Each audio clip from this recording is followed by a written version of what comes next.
Okay, Wilfred, Grenfell, Chapter 2. The Sands of Dee. Wilfred, the English teacher said, tapping his cane on the blackboard, would you stand and recite the Sands of Dee to the class, please? 10-year-old Wilfred Grenfell pushed his chair back and stood. He hated reciting in front of the class, but there was no way out of it. Not when his father was the principal and his mother the school keeper and discipline recorder. Anytime he set foot wrong in class, they both knew about it within minutes. It wasn't that reciting poetry was difficult for Wilfred. In fact, anything that involved memorization was simple for him. It was just that he did not particularly like being the center of attention.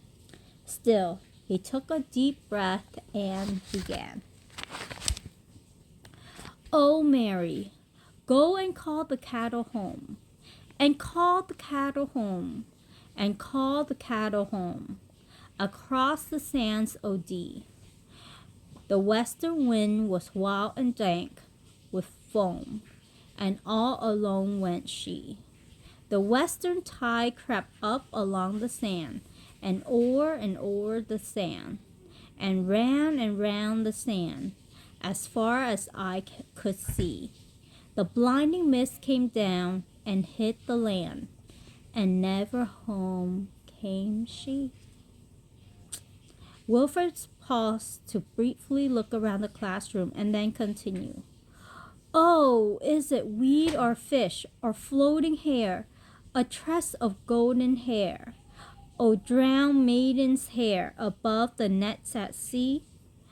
Was never salmon yet that shone so fair among the states on Dee. They roll her in across rolling foam, the cruel crawling foam, the cruel hungry foam, to her grave beside the sea. But still the boatmen hear her call the cattle home across the sands of Dee. Very good, the teacher said. It will be your turn to recite a poem tomorrow, James. Now open your books to page 53 and let's look at the rhyming couplets in the next poem. Wilfred dutifully turned to the page, but his eyes soon drifted across the room and out the window. It was odd, but he was staring out at the sands of Dee, the exact scene described in the poem. His father's cousin, a famous English poet named Charles Kingsley, had written the poem, in part to warn people about the treacherous waters of the River Dee estuary. Not that Wilfred needed a poem to remind him. He had walked out on the sandy stretch that separated his village of Parkgate, Cheshire, England, from the Welsh peninsula for as long as he could remember. Only last year he had watched helplessly as an old fisherman got caught in the swiftly incoming tide and was swept out to the sea and to his death. Unlike Mary in the poem, his body was never been recovered. But the dangers of the estuary, with its quicksand, swift-flowing channel nicknamed the Deep, and rapid changes in weather, did not stop Wilfred or Algernon from venturing out on it every day. Just looking at the pictures and artifacts that adorned the walls of Mostyn House School reminded Wilfred that he came from a long line of courageous adventurers. In the great hall were 12 stuffed animal heads, tigers, leopards, and deer, all from India. Wilfred's grandfather, Hutchinson, had been a colonel in the British Army station in India. Wilfred's mother had been born and raised there, and most of her family still live in India. No fewer than 50 of her cousins served in the army or civil service. Often, when Wilfred gazed into the eyes of the animals in the great hall, he imagined his relatives stalking their prey through tall grass and across marshy lowlands. When no one was watching, he and Algernon pretended they were big game hunters, though their prey was more likely to be an oyster catcher or a sandpiper, and their gun a broomstick. Lots of paintings also hung on the walls of the school. They were mainly of people from his father's side of the family. About 50 years before, his grandfather had changed the spelling of their last name from Grenville to Grenfell. But his Grenville ancestors were well worth remembering.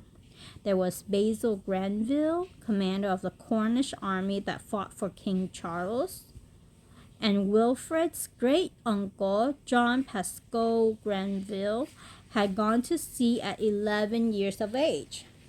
As a young man, he had fought with the Chilean Navy, helping it defeat the Spanish Navy. With sword in hand, he had been the first man to aboard the Esmeralda, the Spanish admiral's ship, when the Chileans stormed and captured the vessel. From there, he had gone on to serve in the Brazilian Navy in the war with Portugal. He rose to the rank of rear admiral and was then made Brazil's ambassador to London. However, Wilfred could not remember his uncle, who had died in London in 1869 when Wilfred was only 4 years old. Once school was dismissed for the day, Wilfred went to find his mother, who was normally in the school office, bent over a tally book. His younger brother, 5-year-old Cecil, often sat beside her playing with a toy train. "Hello, Cecil," Wilfred said as he bent down to pat his brother on the shoulder. Cecil looked up and smiled. It was a rare sight. There had been complications when he was born, and his brain did not function properly. Everyone at school knew that Cecil was never to be left alone because he could easily hurt himself. Within minutes, 12-year-old Algernon tumbled into the office. The boy's mother pulled out a basket of shortbread and gave each boy a piece. "So, how was school today?" she asked. As usual, Algernon was the one who answered the question. "Great! I came top in the Latin quiz again, and Master Myers said that I can move on to the next chapter in my French book." "Wonderful," Mrs. Grenfell replied. "And how about you, Wilfred?" "Fine," he muttered. Although his grades were just as good as his older brothers, it was Algernon and not Wilfred who loved to study and learn from books. Wilfred would much rather be outdoors. He was grateful that summer vacation was only a week away. Wilfred was particularly looking forward to the break. Every summer, his parents went to the Swiss Alps, leaving their 3 sons in the care of the school matron. Always preoccupied with keeping Cecil safe, she let Algernon and Wilfred roam freely all summer long. And this year was especially exciting. Their father had given Wilfred and Algernon permission to build a boat. As the semester came to a close, Wilfred went over in his head every detail of the boat. It had to have a shallow draft so that they could explore the salt marshes farther up in the estuary, and a square stern to make it sturdy in the ocean waves of the Irish Sea. The 2 boys had saved their pocket money all year and had enough to buy the planks and nails they needed. It had not been hard for them to convince their father to hire the village carpenter to supervise the project. Their father seemed happy to indulge his son's passion for the ocean. Because Cheshire's weather could be unpredictable, even in summer, the boys had also convinced their father to allow them to build the boat in a second-story classroom. When she was finished, they intended to lower her slowly out the window, slide her down the sloping first-story roof, and then lower her to the ground. Building the boat was a long, exacting task. The planks had to be cut and shaped with chisel and planes, and then attached to the frame. But bit by bit, the boat slowly took shape until it was time to move her outside to paint. As they lowered her to the ground, Wilfred had to admit to himself that she looked like no other boat he had ever seen. Part punt, part canoe. In fact, she looked more like a floating coffin than a boat. But Wilfred did not mind. He knew that despite her strange appearance, she would be one of the most seaworthy boats on the estuary. Once the boat was safely on the ground, Wilfred and Algernon painted her red and christened her the Reptile. For the rest of the summer, the boys were seldom home. They paddled up and down the river, taking turns diving overboard and being bobbed along by the swift current of the deep. The current, with its swirls and eddies, would often carry one of them to the Welsh shore, leaving the other brother to manure the Reptile after him to pick him up. Algernon had a hunting rifle, and the boys often shot wild birds and brought them home for the cook to prepare for dinner. An old sailor in the village had taught Wilfred how to stuff and mount some of the birds he caught. Soon Wilfred had an impressive collection of stuffed birds lined up along the sill of his bedroom window. Many times over the summer, Wilfred and Algernon did not make it home at all. They stayed out all night, working alongside the fishermen of Park Gate, hauling in nets and scaling fish for the market. This was the life Wilfred enjoyed most, pitting himself against nature and testing his endurance. Summer came to an end, however, and the Reptile had to be exchanged for school books. Still, Wilfred had next summer to dream about, and the summer after that. In fact, he imagined he would spend his entire life in Park Gate and on the water that surrounded the village. It came as a shock then in 1879 when Wilfred's father called him into his office and announced that Wilfred was to be sent off to Marlborough's College in Wiltshire. Marlborough was a famous school dedicated to training the sons of clergymen. Although Wilfred's father, Algernon Grenfell, had been a schoolmaster all his working life, he was also an ordained minister. A week later, looking back on the shocking announcement, Wilfred realized he should have expected to be sent off to school. His brother Algernon was already away at a different boarding school, but somehow it had never occurred to Wilfred that he would follow in his older brother's footsteps. After the summer vacation of 1879, Wilfred set out for the Wiltshire countryside, 200 miles southeast of Park Gate. After a long day of traveling by train, Wilfred found himself looking up at Marlborough Castle. This previous home of the Dukes of Somerset now housed the high school he would be attending.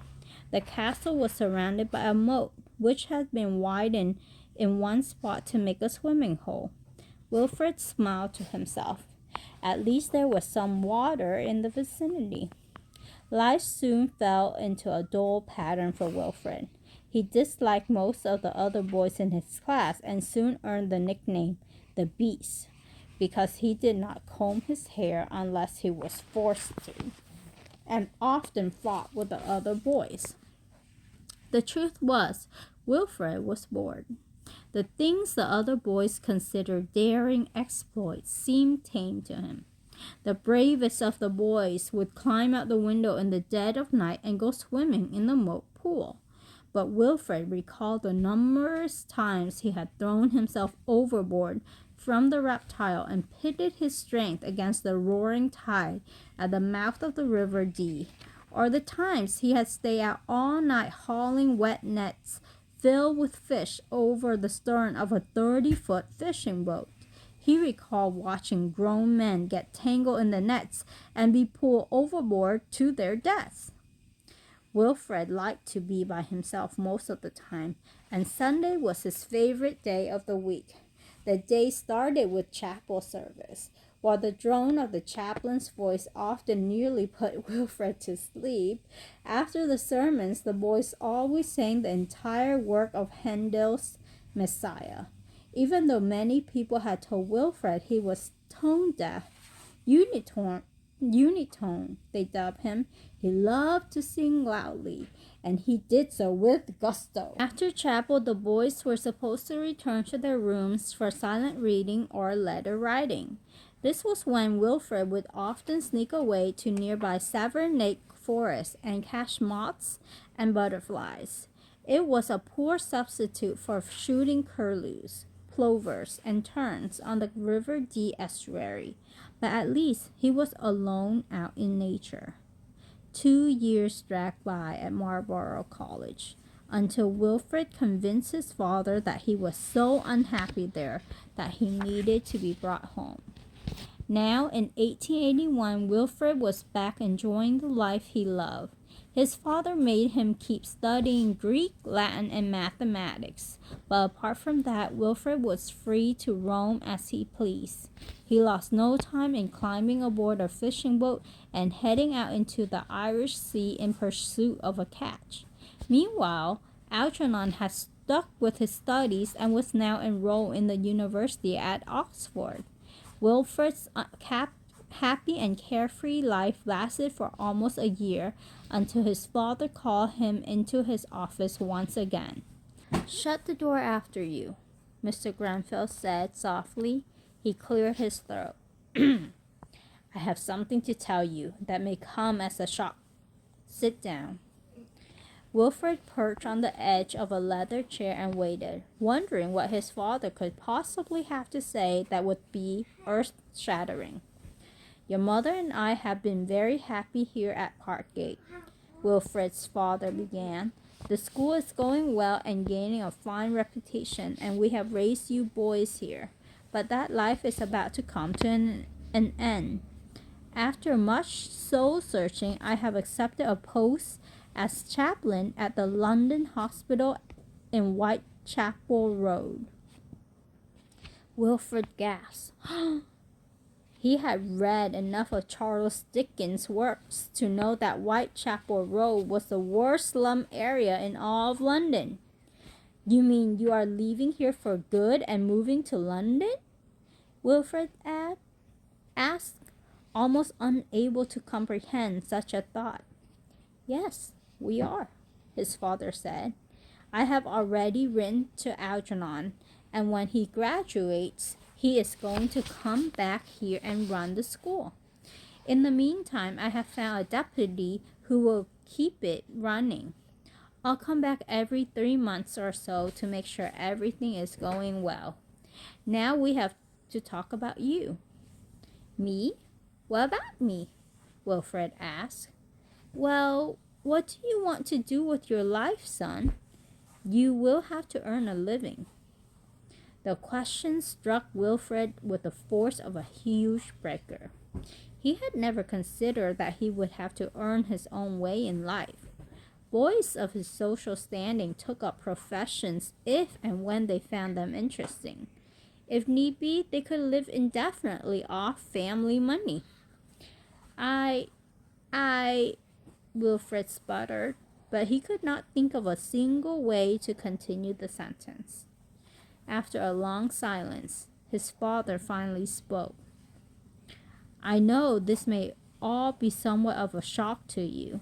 You don't have to answer me now, but you do have to think seriously about it. I am taking up my new appointment in November, and I would like to have you positioned by then. Wilfred gulped. That was only 3 months away. After he left his father's office, Wilfred wandered along the water's edge, wondering with each step how he was supposed to work out what he wanted to do for the rest of his life.